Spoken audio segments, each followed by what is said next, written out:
So kind.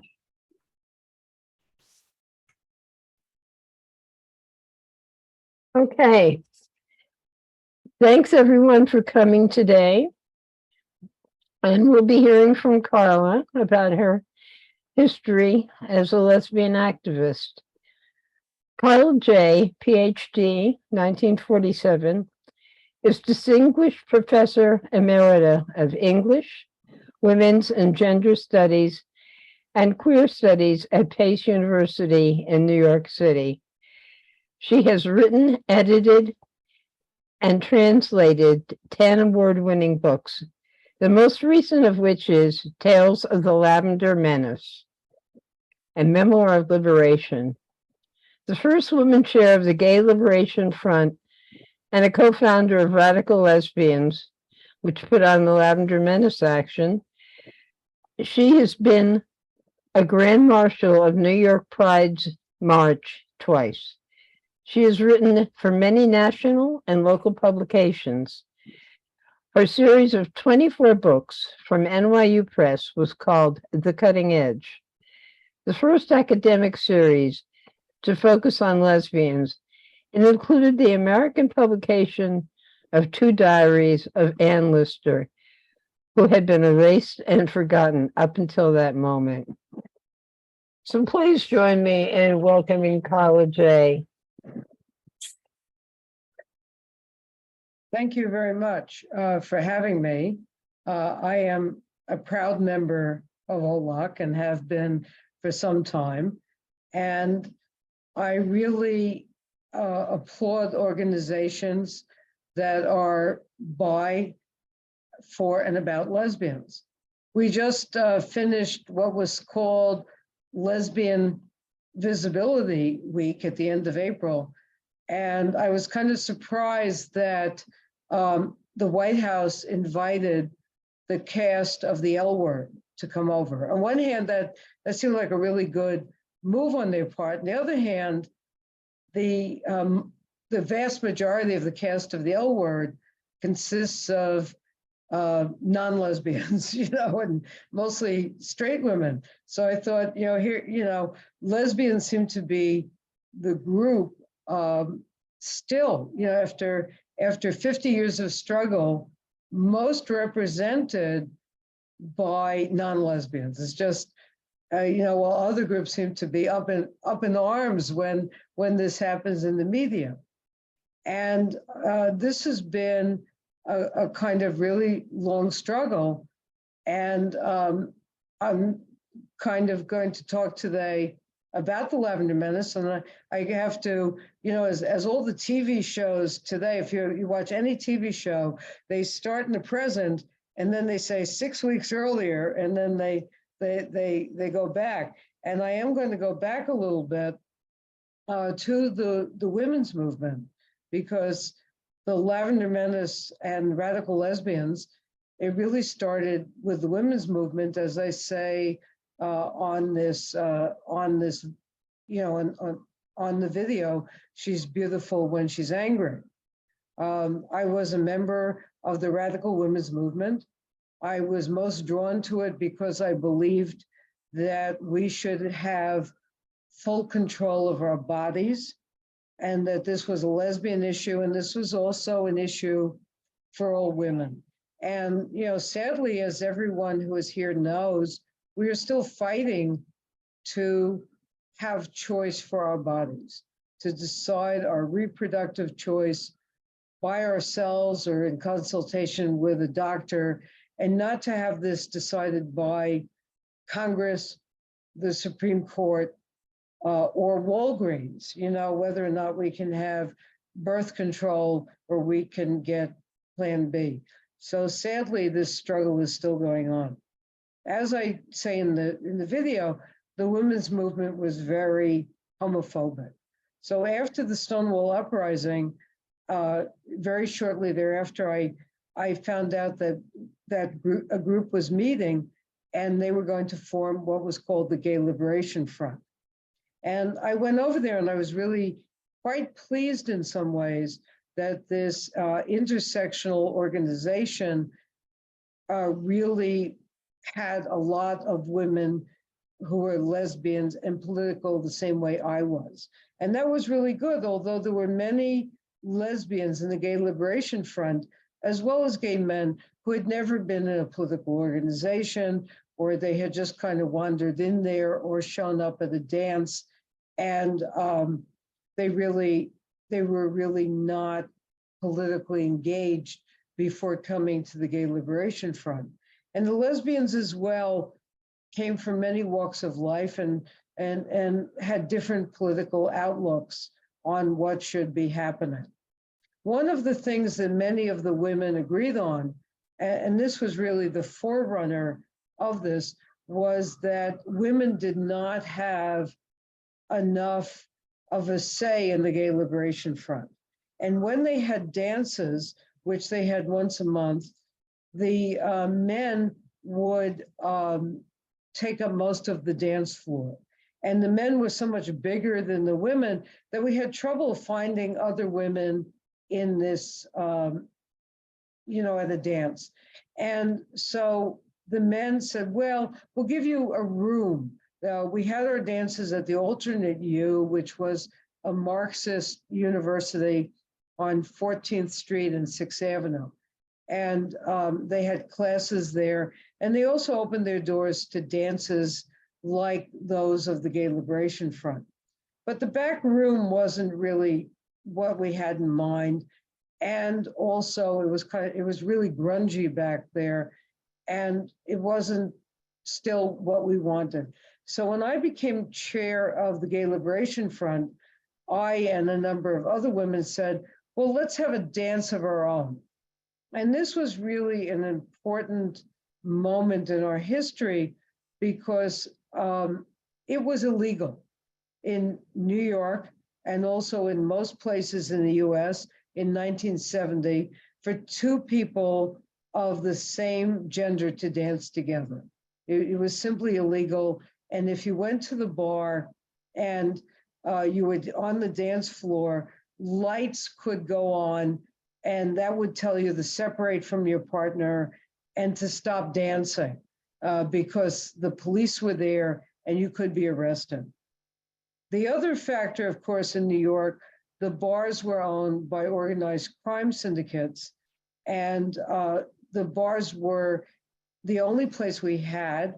And so lesbians continued to go to the bar because there was no coffee house, there were no LGBTQ community centers, there were no separate lesbian organizations, except for the Daughters of Bilitis, which did have some dances and meetings, but they tended to be a little bit older than the women who were in the Gay Liberation Front at the time.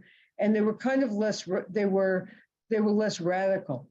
We in the GLF did not believe in Robert's Rules of Order, and we did not believe in inviting psychologists and psychiatrists in to assure us that we were kind of okay, and eventually we would have some acceptance.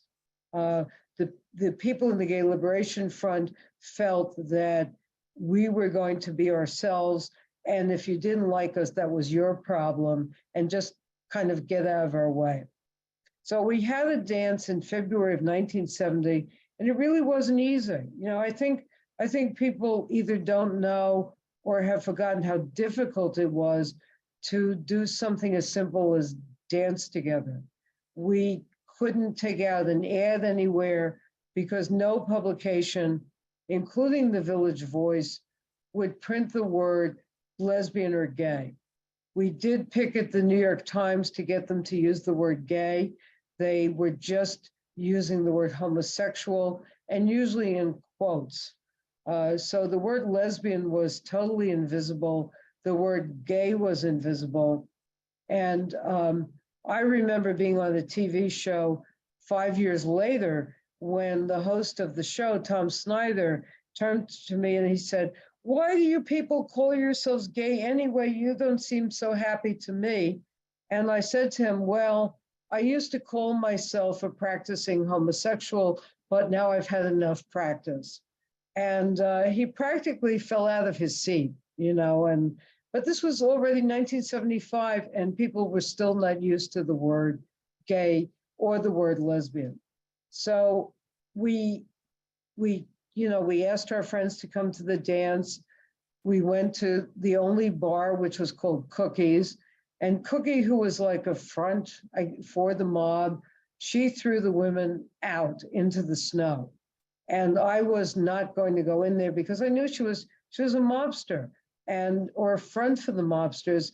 And you could really risk your life by messing with her and the three goons who inevitably sat at the front of the bar. So finally, in February of 1970, we had the dance and at the alternate U. At the end of the dance, the mafia showed up. These guys showed up. There were about 3 of them, as I recall. They were very large men in trench coats with guns in their belts. And they said that they were from the police department and that we were selling alcohol without a license. Now, we knew they weren't police officers because the police did not have their guns in their belts. The guns were in holsters. And my job was to get out if I could and to call Flo Kennedy, who was a Black radical lesbian, and to tell her what was happening if we had a problem. So I did get out the back. I got to a phone booth, and on my hand, I had her number inked. And, in those days, that was our, like the iPhone, you had numbers, you wrote them on your body if you were going to a demonstration. So when you got your free call, you knew who to call. You always went with this number inked somewhere you wouldn't sweat it all. And Flo said to me, well, if they are the police, more police won't hurt, and I'll call the press. So when the press came and the police came, the mafia, after beating up some of the women and shoving people around, they retreated into the stairwell. And we had more moxie than we had brains back then in some ways. And one of the women stuck her head into the stairwell as these guys were running down the stairs, and she yelled after them, next time, bring your sister. So, far from being deterred by this, we lesbians decided we would organize for ourselves, that we didn't need the gay men, and the other people. There were, street transvestites in the Gay Liberation Front. We started to get together and organize by ourselves. And the following month was another big insult to lesbians.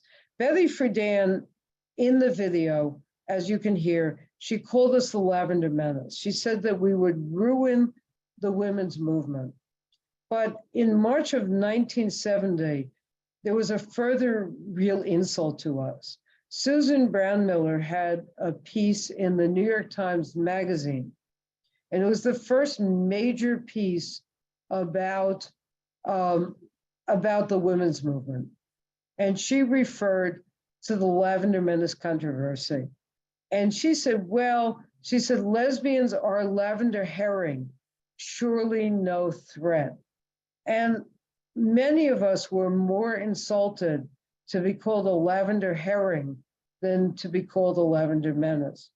So the day after this article appeared in the New York Times, there was a takeover of the Ladies' Home Journal by 100 women.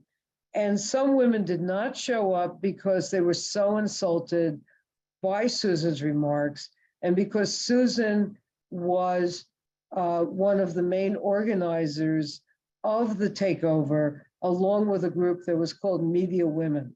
And I have to say that Susan has never apologized for her comment. She thought it was funny at the time. Nobody I knew who was a lesbian thought it was funny. And Betty Friedan never apologized either. Those are 2 interesting factors. When I pointed out, probably about 50 years later, that Susan's remarks were kind of poorly chosen, she started calling me names. I couldn't believe, 50 years later, She was still defensive about this. So when the Second Congress to Unite Women was scheduled for the beginning of May 1970, a number of women who were in the Gay Liberation Front and who were in the women's movement decided we would do something about this. We all knew about ZAPs, which were these short, funny actions, which didn't have to be done by a lot of people. And we forget, sometimes people say to me, well, how do you know Gloria Steinem, and how did you know Betty Friedan and Rita Mae Brown? And I say, if you took all of the women in the women's movement in 1970 and you put us with our arms outstretched and we touched arms, we wouldn't have gotten from Manhattan to Hoboken, New Jersey.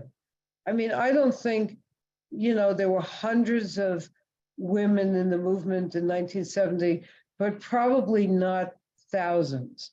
Before the first Pride March in 1970, there had been no more than 200 gay men and lesbians who had ever marched together. And we forget the history of this, but small groups of people performed what we today call ZAPs, which were originated by the Yippies. And we in the women's movement did a lot of them. You will remember, a lot of you, the protests at the Miss America pageant, which actually took place over 3 different years. There were 3 different protests, and women threw articles of oppression into a garbage can that represented the patriarchy. Nothing was ever burnt, as the myth was. We did not burn our bras because that would have created an environmental hazard, particularly those women who had padded bras back then. A group of women took over a bridal fair and released mice into the bridal fair, which I objected to because I thought it was unfair to the mice, I have to say. I thought that was unkind. Which was Women's International Terrorist Conspiracy from Hell, hexed Wall Street, after which the stock market fell by a pretty big percentage. So we knew how to do these things. We had taken over television shows, which were all live in 1968 through the mid-1970s with a 3-minute delay. So we took over many TV shows. We called in the media because the media protected us from getting arrested. And if they didn't protect us from getting arrested, they often protected us from getting beaten over the head with billy clubs.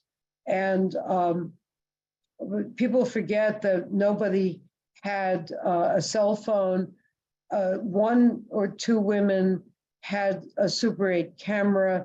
And so sometimes there's a record of the zaps that we did because of the Super 8 camera. But we did know women in the media to call, and that's why the Lavender Menace action is recorded. So in order to do the Lavender Menace action, a number of us from the Gay Liberation Front, and we were now meeting together in consciousness raising groups, and a number of women from various women's liberation groups like Barbara Love and Sydney Abbott, to name just 2 of the women. And I guess Artemis March was another one. We got together and we decided to write this very famous manifesto, which is called The Woman Identified Woman. And it was really the only manifesto I know that was written really as a group. And Artemis March really, if of all of the women, there were about 20 to 40 of us, deserves the most credit for having kind of edited this manifesto and put it together. And then we met to make Lavender Menace t-shirts. We had an initial t-shirt that said Lavender Herring. And I remember, I think it was misspelled was one of the issues. It only had one R. So we decided to go with Lavender Menace, and t-shirts had to be made individually, one at a time, with a stencil and with Rit dye in a bathtub. So we met over at Ellen Broidy's house, and we put a t-shirt in the bathtub, and it came out and it was the wrong color. It was mauve. Somebody had bought the wrong dye. I mean, it's kind of funny, you know, how we persisted with these things. So Ellen Shumsky, who was in the video, she was the only woman who had a car. This was 1970. She had a VW Beetle, I think, and a couple of women piled into the bug, as we called it, and they went out. Oh, I think actually she had a little van, and they went out and they got lavender dye. And we dyed each t-shirt by hand. We had to get the manifesto run off. You know, with computerization, with printers, with copiers, we all forget everything was an obstacle. In 1970, no printer would print something with the word lesbian on it. So that's one of the reasons we called this the woman identified woman. Printers would refuse to print things that said lesbian or gay. So the two choices were, one, you could go over to the peace, you know, the War Resisters League, and they had a copy machine. They had a Mimeo. These were all done on Mimeo, which means that you typed it, it came out the back side of where you were typing. You then had to take this piece of paper, you had to put it on a drum, and you had to usually hand crank the drum. And at the end of this process, you had these mimeographed leaflets, and you were also completely purple from the dye on the Mimeo. The only other choice, by the way, was to go to Chinatown in New York, where menus were printed. There were a lot of Chinese printers who would do this for you, and they did not speak any English. And so they would print whatever you brought in. It was our kind of subversive way to do things. So you went in and you said 200, and they nodded their heads. You wrote the number down. They nodded their head, and you had 200. You had 200 manifestos. Everything was an incredible obstacle. And then we did this action. We went in. The women pulled, a couple of women pulled the lights. There were two women in the back. We surrounded the audience, and we were really appalled by a lot of things about this conference.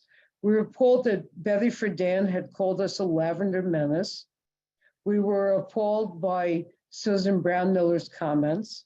And I do have to say that Rita is wrong in her remarks in that Betty Friedan was not there when we carried this out. I don't know where she was, but she was not there during the takeover.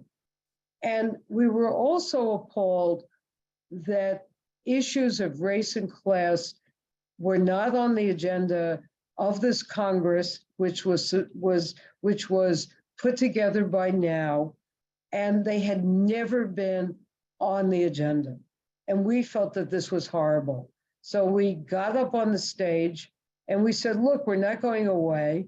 You have to address lesbianism. We have a new program for you. And we had a new program printed out. There will now be workshops on lesbianism. There will now be workshops on race, and there will now be workshops on class. And we took it over. The audience agreed with us. And one of the purposes of the ZAP was to be humorous, because this got the people in the audience on your side. So we had placards that said things like, take a lesbian to lunch, we are your worst nightmare, your best fantasy, the women's movement is a lesbian plot. And the people in the audience, the women were laughing. They were on our side, and most of them agreed to to change the program. And we had workshops that day, and all of the organizations, except for now, really started to accept lesbians into their groups openly and to put us on their agenda. Betty Friedan had been very busy cleaning as many lesbians as she could out of Now.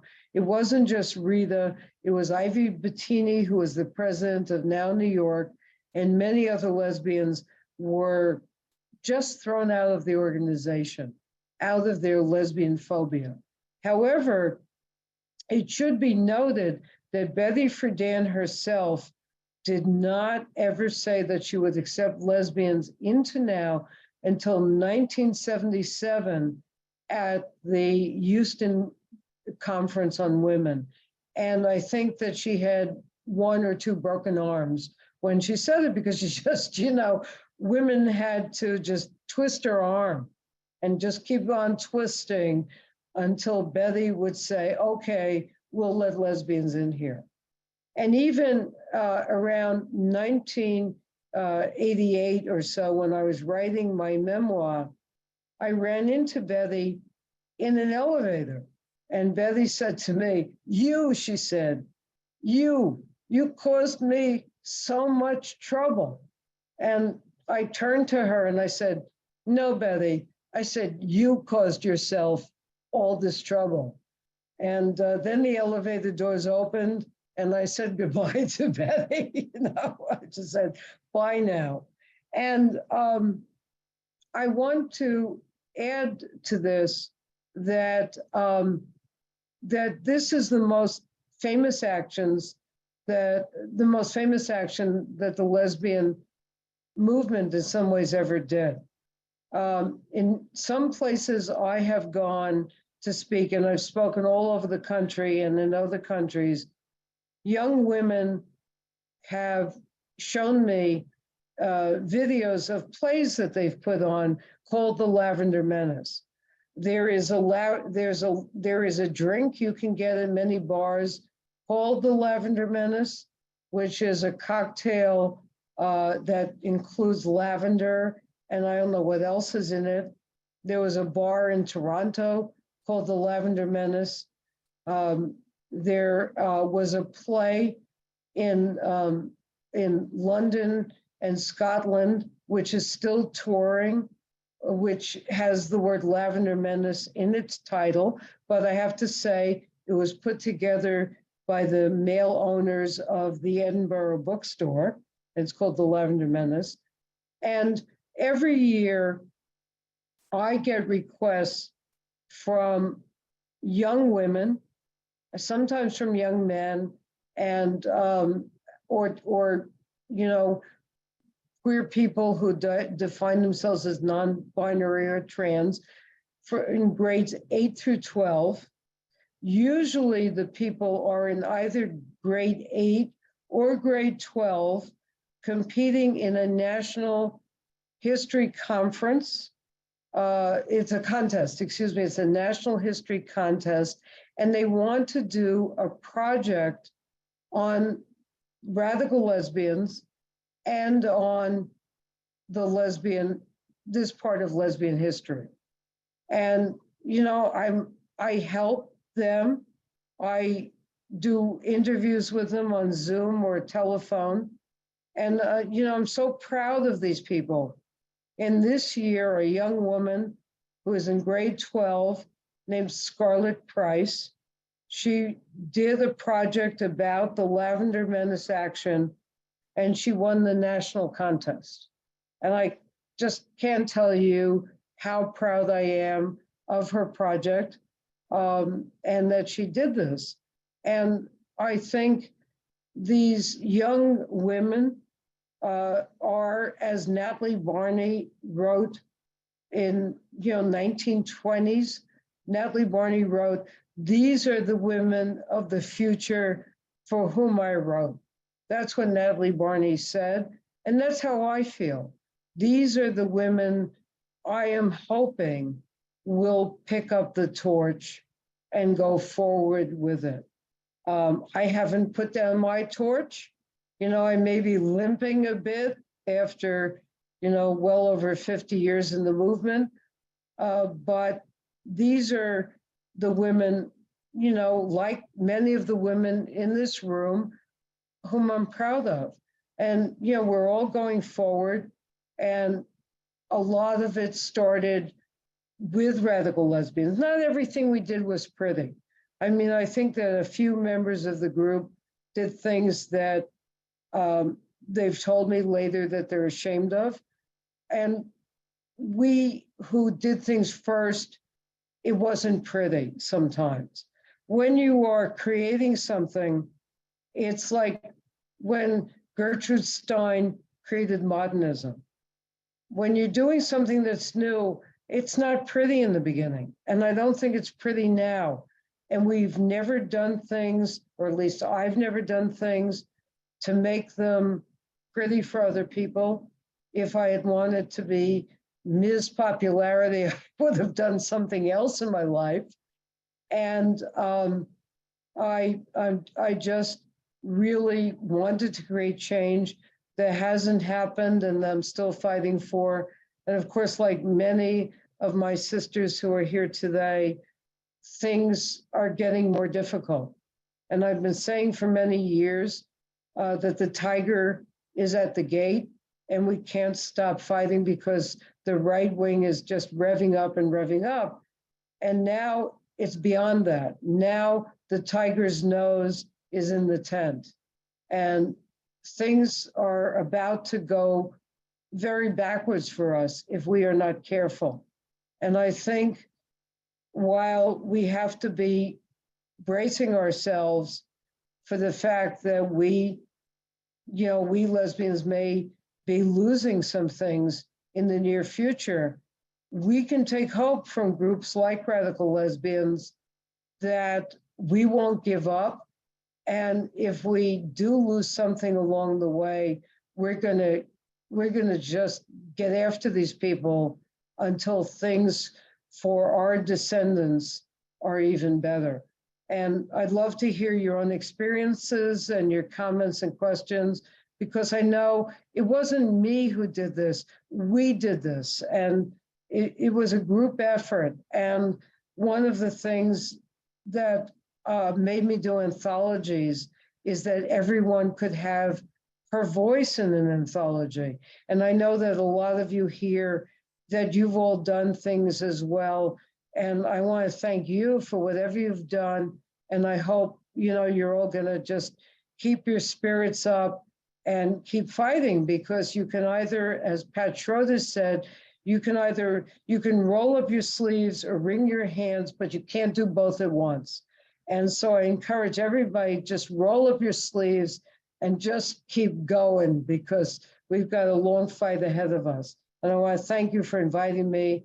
Just told them my book for a second. It's still in print. It's available in audio format as well from your library. If, like me, you can't read anymore, hold it up.